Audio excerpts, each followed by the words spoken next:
नमस्कार, आप देख रहे हैं 4 PM महाराष्ट्र और मैं हूं आपके साथ तान्या। दोस्तों, महाराष्ट्र का सियासी पारा हाई चल रहा है। दरअसल उद्धव ठाकरे ने नागपुर के राम मंदिर में राम रक्षा स्तोत्र का पाठ किया है, जिसे लेकर सियासी पारा 7वें आसमान पर है। दरअसल मुख्यमंत्री देवेंद्र फडणवीस के गृह क्षेत्र और राष्ट्रीय स्वयंसेवक संघ के गढ़ नागपुर के रामनगर स्थित ऐतिहासिक श्री राम मंदिर पहुंचकर उद्धव ठाकरे ने राम रक्षा स्तोत्र और हनुमान चालीसा का पाठ किया। पूजा अर्चना और महाआरती के बाद मंदिर परिसर के बाहर जनसभा को संबोधित करते हुए उद्धव ठाकरे ने भारतीय जनता पार्टी, मुख्यमंत्री देवेंद्र फडणवीस और संघ प्रमुख मोहन भागवत पर तीखा हमला बोला है। ठाकरे ने अपने संबोधन में भाजपा के हिंदुत्व पर गंभीर सवाल खड़े किए। उन्होंने अयोध्या के राम मंदिर निर्माण से जुड़े कथित घोटालों और चंदे की हेराफेरी के आरोप का जिक्र करते हुए भाजपा को आड़े हाथे लिया। उद्धव ठाकरे ने कहा कि शिवसेना ने राज्य में राम रक्षा मुहिम इसलिए शुरू की है ताकि हिंदुओं को अंधभक्ति से जगाया जा सके। इसके साथ ही उन्होंने तंज कसते हुए कहा कि आज प्रभु श्री राम के नाम पर राजनीति करने वाले खुद को हिंदुत्व का ठेकेदार समझते हैं, लेकिन असल में वो सत्ता के भूखे हैं। शिवसेना के सांसद संजय राउत ने इस कार्यक्रम के लिए संघ के संघ चालक मोहन भागवत और मुख्यमंत्री देवेंद्र फडणवीस को भी विशेष निमंत्रण भेजा था। हालांकि उनके शामिल न होने पर ठाकरे ने संघ प्रमुख मोहन भागवत पर निशाना साधा। ठाकरे ने कहा कि जब राम मंदिर के चंदे में कथित लूट हो रही थी, तब संघ ने केवल खेद जताया, लेकिन कोई ठोस कदम नहीं उठाया।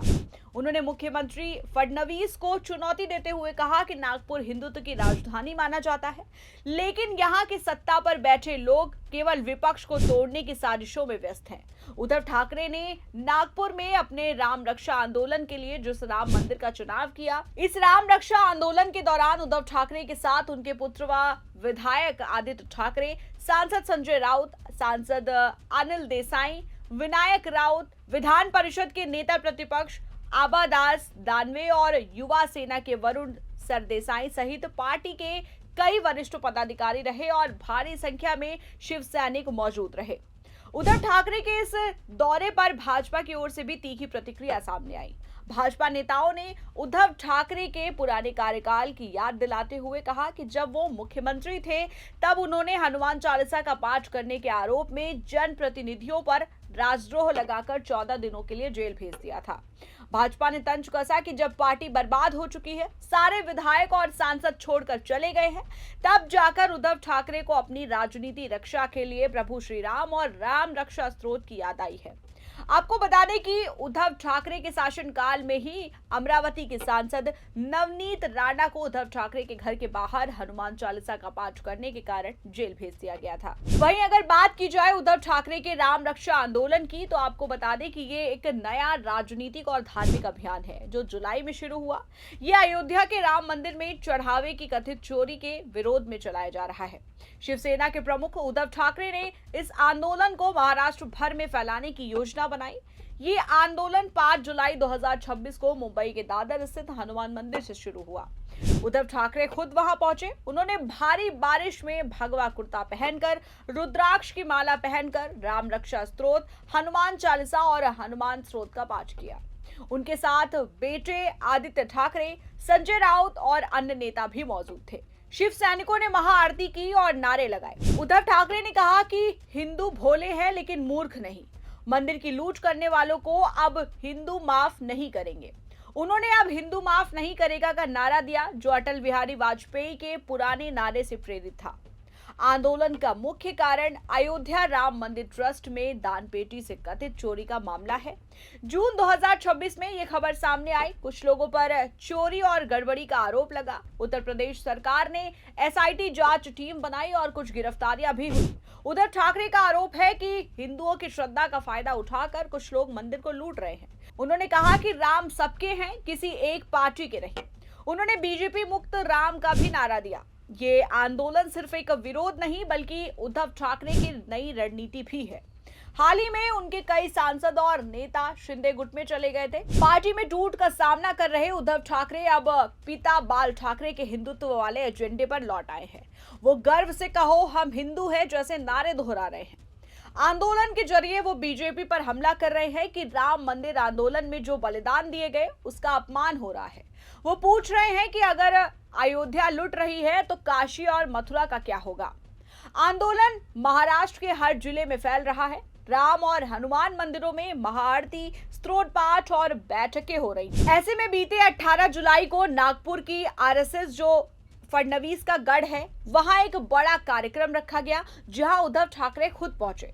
इससे साफ है कि वो हिंदुत्व की छवि वापस पाना चाहते हैं और बीजेपी के हिंदू वोट बैंक पर दबाव बनाना चाहते हैं। राजनीतिक असर देखें तो ये आंदोलन उद्धव को नई ताकत दे रहा है।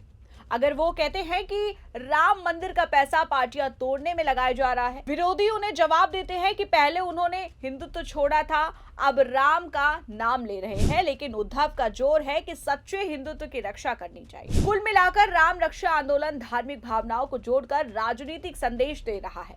यहाँ दिखता है कि उद्धव ठाकरे अब फिर से हिंदुत्व की राह पर चलकर अपनी पार्टी को मजबूत करना चाहते हैं। आंदोलन अभी चल रहा है और इसके आगे के प्रभाव भी देखने को बाकी है। इस आंदोलन के साथ ही फडणवीस सरकार पर आरोप है कि वो राम के नाम पर राजनीति करते हैं, लेकिन असली मुद्दों से भागते हैं। अयोध्या ट्रस्ट पर सवाल उठे तो यूपी सरकार ने एफआईआर दर्ज की, लेकिन महाराष्ट्र में फडणवीस क्यों चुप है? क्या क्योंकि केंद्र में भाजपा है? महाराष्ट्र की जनता पूछ रही है कि हमारा पैसा कहां गया, मंदिर निर्माण में पारदर्शिता कहां है। देवेंद्र फडणवीस कुशल नेता माने जाते हैं, लेकिन विपक्ष कहता है कि उनकी सरकार में सत्ता बचाने के लिए सब कुछ हो रहा है। हाल के महीनों में शिवसेना टूटी हुई, कई नेता शिंदे गुट में गए और उद्धव ठाकरे कहते हैं कि राम मंदिर के चढ़ावे का पैसा शायद इसी काम में लगाया गया।